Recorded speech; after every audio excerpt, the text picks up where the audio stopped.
Good morning, everybody. Coming at you from Hollerback Acres here. Today we're going to talk about preserving lemons in food preservation and prepping, and even if you just want to have some handy or even use it in a couple weeks in recipes. Lemon preservation is an obvious choice because of the vitamin C content. And what I'm going to show you today is a way to hold on to them for a while and have them handy. So if something happens where you need a little flavor to the food, or some vitamin C, of course, in any kind of natural disaster situation or what have you, you'll have some lemons handy. What I have here, obviously, are lemons, my handy dandy old hickory knife. We're going to be preserving them with preserving and pickling salt. I've got two sizes of mason jars here. I'm probably going to fill the pint size. And I've got the two different size lids of the demonstration. Got my handy dandy Pampered Chef measuring spoon, only had to use as a scoop. I've already got some salt ready here. And then just for education purposes, I have attachments that go to my vacuum sealer. If I decided I want to keep these on the shelf for a long time, a couple of years even, not only does the salt preserve it, but I'm doubly ensuring its preservation by vacuum sealing this jar if I wanted to.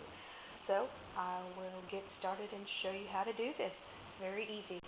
Okay, you can see what I've done here. I swapped knives actually because this one's just a little bit too big for this project. I've got me another good old hickory knife here.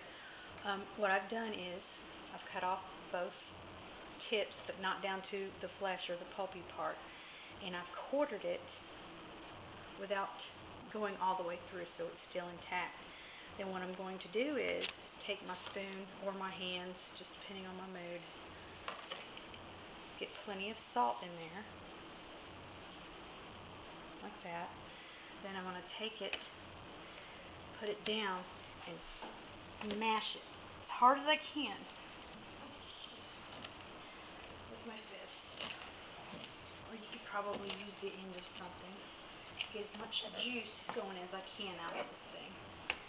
Okay, then I'm going to take another little bit of salt here, sprinkle it on top. It's got some juice going there. Then we're going to move on to our next lemon. Tip off,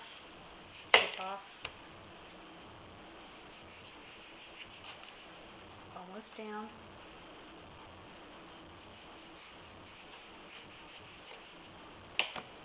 Open it up. Don't tear it apart. I don't worry about the seeds. I leave them in there. It doesn't bother me any because I can get rid of them later.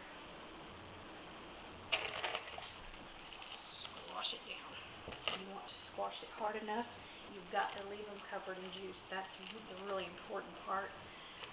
You can either get some other lemon juice if you need to, or purified drinking water. No tap water, because you don't want bacteria introduced into this. A little bit more salt. I'm going to do it again until I'm full, and then I'll show you the rest in a minute. Okay, folks, as you can see, I'm done. And I actually took some dried basil that I made last year. Put up last year and dried. And had vacuum sealed in here with this. You can use caper, you can use fresh dill, you can use, this is basil. You can use, just rosemary, anything. What I'm going to do, you see the salt, we're going to wait a few days, and if you'll stay tuned, I will show you one way you can apply it to your food, or you can vacuum seal it.